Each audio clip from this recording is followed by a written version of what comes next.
Hey kids, time for integration number 4. So recall that integration number 1 taught you the power up formula and some trig formulas, right? The antiderivative of sine, the antiderivative of cosine. Integration 2 gave you no new rules. Just told you, right, integration 1 was all algebra plus C. Integration 2 was the second part of the fundamental theorem, or the integral evaluation theorem, right? It was how to integrate, right, get the algebra expression, put in the upper limit, put in the lower limit, and subtract. Integration 3 was still no new formulas. Integration 3 taught you how to do U substitution.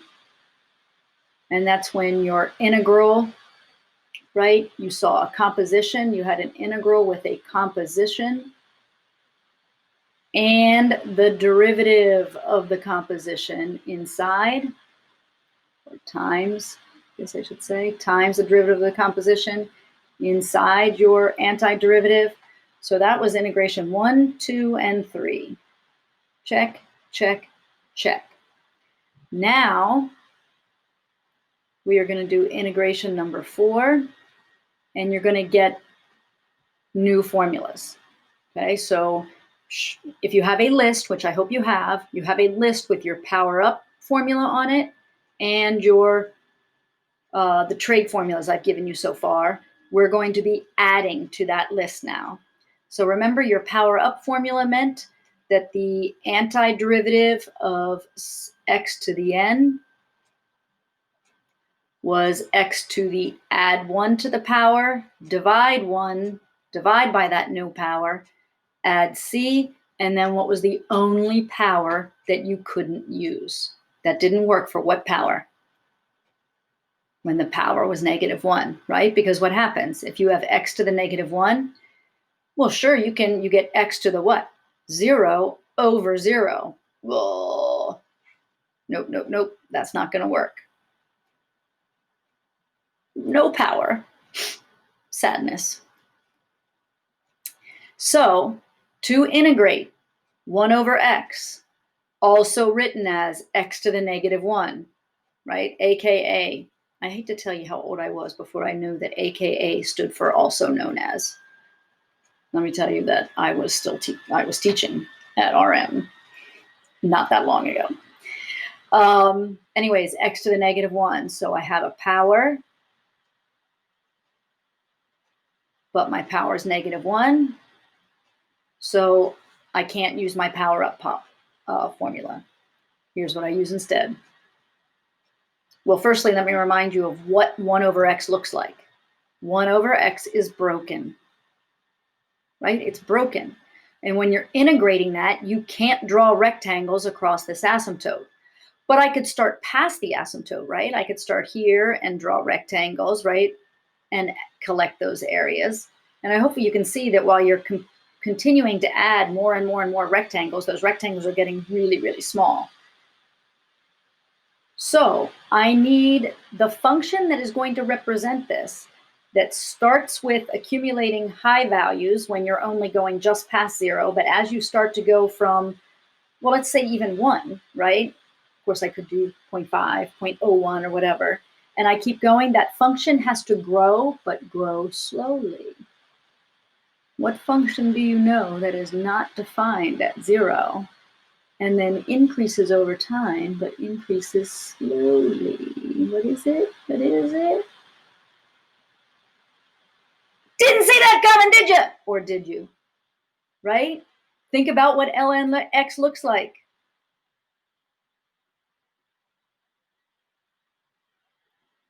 Not defined at 0. I guess that's at 1, isn't it? That crosses. But grows and grows slowly. That describes the area of these rectangles that you collect under 1 over x. And then notice the absolute value bars is so that I can still compute this except for 0. Notice this is not defined at 0, that I have ln x as long as x was greater than 0, but ln of the opposite of x as long as when x was less than 0.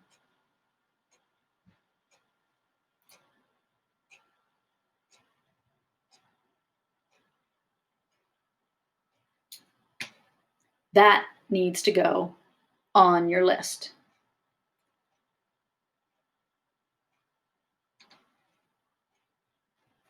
So let's do these problems.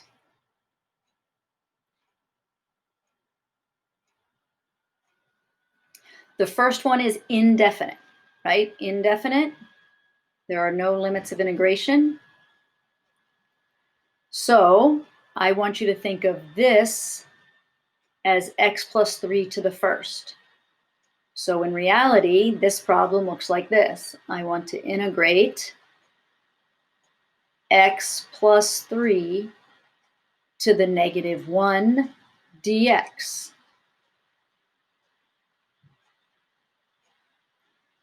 That's my u. I forgot to close my Zoom. Go away.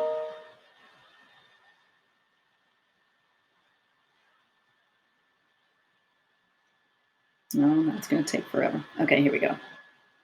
I think. X plus 3 is my u.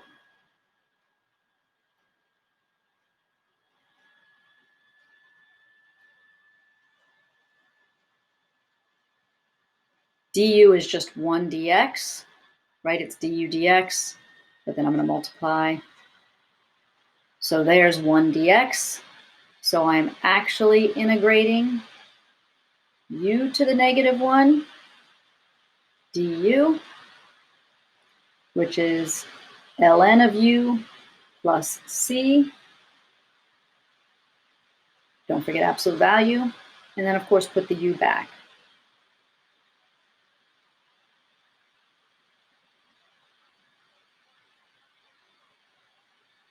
That is the answer to example 1. But notice you had a quotient.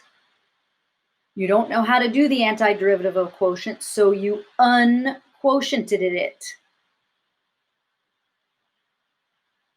Unquotient it. And then I recognized my power of negative 1, which I can't use my power up. Sadness, but oh, look at my list. I know how to do something to the negative 1. Let's do the second example. Notice the second example is a definite integral.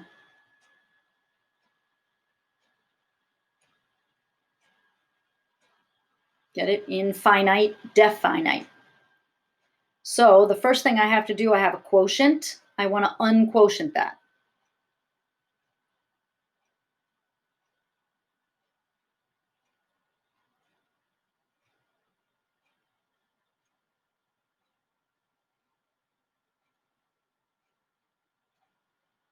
I see something inside the power of negative 1. So I'm going to call that u. I'm going to take the derivative of u, which is du dx, but then I'm going to multiply through by dx. Pause, get out my highlighter. U gets covered up. Uh-oh, I've got too much. Got too much here. I only want to cover up x dx. So what do I have to do?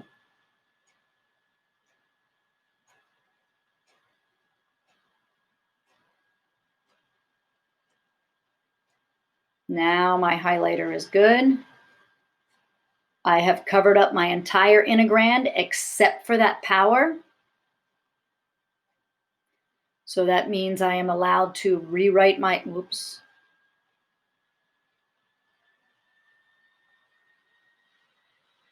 rewrite this integrand as the integral of u to the negative 1. Du is 1/2 du, but I'm going to take the 1/2 and osmosis it out here.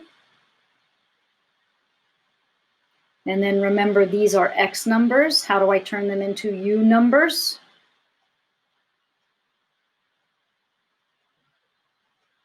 I go here and I say u of what used to be 1. 1 squared plus 1 is 2. U of what used to be 0. 0 squared plus 1 is 1. So now my limits of integration, u limits of integration, everybody's got to be in terms of u, is u equals 1 and u equals 2. Now I use my rule because I have stuff to the negative 1. Don't forget your 1/2. The integral, the antiderivative of u to the negative 1 is ln absolute value of u, not plus c, but evaluated at 1 and 2. 1 and 2 are both positive, so I don't really need the absolute value bars. So I have 1/2 ln 2 minus ln 1. What's true about ln 1 though? The natural log, the exponent that turns e into 1 is 0. So I have 1/2 ln 2 is my answer. Would you be thrown if this was a multiple choice answer and you got this? Both of those answers wouldn't be there, but they might leave 1/2 ln 2, or they might use the power up. That's ln 2 to the power of a half. They could leave it like that, or ln square root of 2. You are going to be tested on your log properties. Good? Good. Let's go on. All right. So you have a new formula on your list. Right? This is on your list. And you have a couple of examples, an indefinite and a definite integral example. This process, though, now that I know how to do power to the negative 1, I can now get you an antiderivative formula for tangent. Because remember, so far on your list for trig, you have the antiderivative of sine, and you have the antiderivative of cosine. You also have the antiderivative of secant squared and the antiderivative, right? You have those ones too, but you don't have the antiderivative of tangent. That's because tangent is actually a quotient. Now, you can put your pencil, hopefully you've been taking notes and adding things to your list. Everything that's going to go on this slide does not need to go in your notes. You will never be tested on it. If you just want to zip right through this till I give you a green box at the end, that's what you need to take a note on. But for those of you that are interested, the reason I didn't give you a rule for tangent before is because tangent is really a quotient and you don't know how to take the antiderivative of a quotient. So I unquotiented it. See me do the unquotient?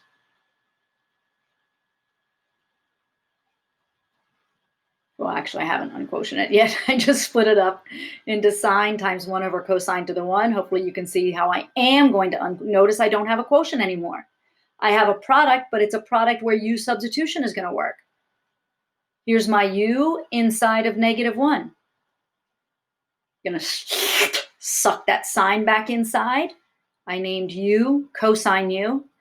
The derivative of u with respect to x is negative sine. Multiplied both sides by dx. Right? Divided or multiplied, whatever you want to say, both sides by a negative. So then I was allowed to integrate negative, right? Here's my negative du. Replaced cosine x with u. The antiderivative of stuff to the negative 1 is ln of u. I didn't worry about my absolute value signs yet. Don't forget the negative that came from here. I put my u back, cosine x. Remembered my absolute value bars. Oh, no, wait. First, I took this up, which meant I have ln of cosine to the negative 1, right, using the power up rule. But that means I really have ln of 1 over cosine. But that means I actually have ln of secant. And I put my absolute value bars around that. That goes on my list. Okay, so again, the only thing really you need to have down is you need to have on your list the antiderivative of tangent is ln of secant. Of course, so is this. This is also the antiderivative, negative ln of cosine, right? It's just that when you look this up in a book, this is the formula that you'll see. But you now have another example of me using both use substitution and the rule stuff to the -1. What other trig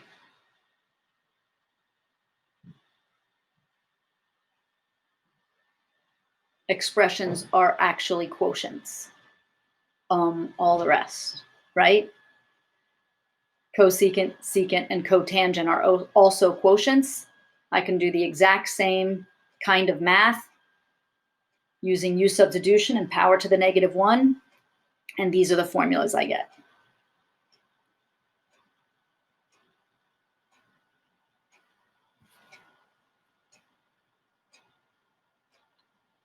These are not heavily tested, all right? So yes, you need to know them for our test, right? Our Unit 6 test, yes, you need to have these memorized. But in May, these are down on your worry list. Hardly ever see these. See the stuff to the -1. Every once in a while, the antiderivative of tangent, but really, antiderivative of tangent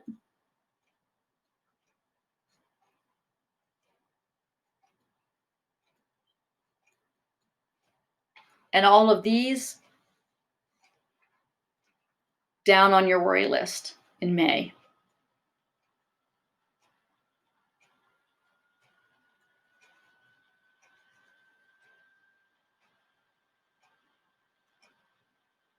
But they do need to go on your list.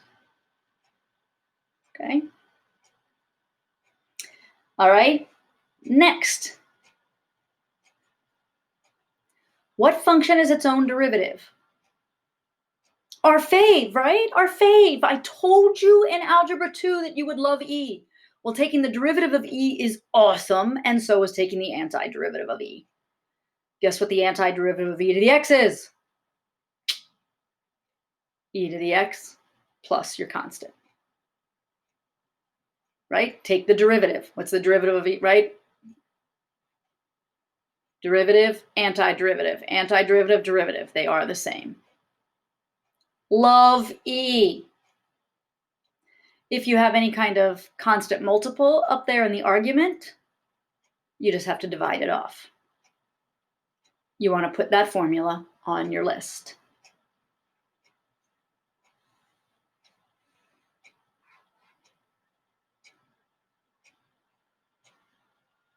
I forgot my little on my list icon. Gosh darn it. So here's a first example with our new formula. Anti-differentiate e to the 5x.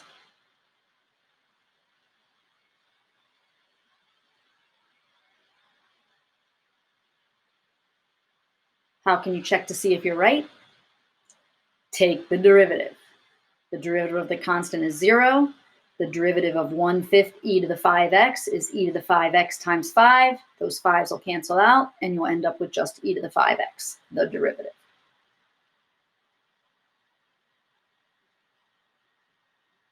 Uh-oh. Hey.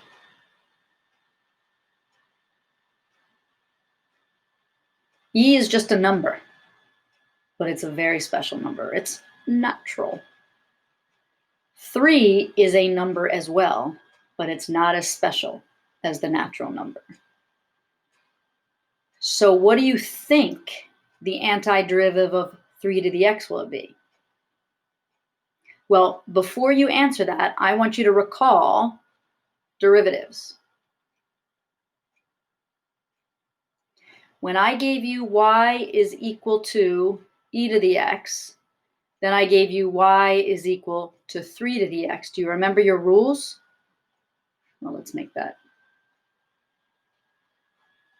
The derivative of y1 is just e to the x because you were in the natural number. But what was the derivative of 3 to the x? It was 3 to the x, but No chain rule thing. What did you have? What was the price you had to pay for not being in base E? You remember that you had to multiply by the natural log of the base? Technically, you're doing that here, multiplying by the natural log of the base. But what is ln E? Just 1. Now, when you do the derivative of any number, even E, any number to the x, the derivative is copy, paste, pay the price by multiplying by the natural log of the base. So for antiderivatives, what do you think is going to happen? My answer is going to be 3 to the x, and I'm going to have a plus c. I have a price to pay for not being in base E. But the price isn't multiplying by the natural log of the base. What is it? Right? Remember, we're doing inverse operations. What's the inverse operation to multiplying? Dividing, baby. Whoa. So, what is your antiderivative rule for L? This is why I didn't say put it on your list, because, right? Do you see? I'm pretty good. I didn't say put this on your list because this rule has to work any number, and hello, any number works for E2. The antiderivative of a to the x is a to the x divided by the natural log of the base. That goes on your list because E is a number. So this rule works for E as well. It's just that you would divide by ln E, which is 1. Now, what about this? What do you think this would be? It would be a to the kx over k, but you still have to multiply by the natural log of the base. No, divide by, I should say. And then don't forget, with my power up rules, I maybe could write that as ln of a to the k. Oh, my Lanta.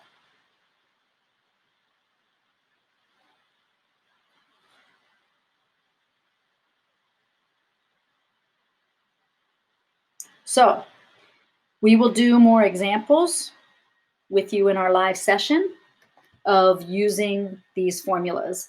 But if you look at integration 4, it will practice both definite and indefinite integrals with your new formulas, right? Your new trig formulas, your new power up when you can't do power up, actually, when it's stuff to the -1, and then with your e to the x, a to the x problems. I will see you in our next live session.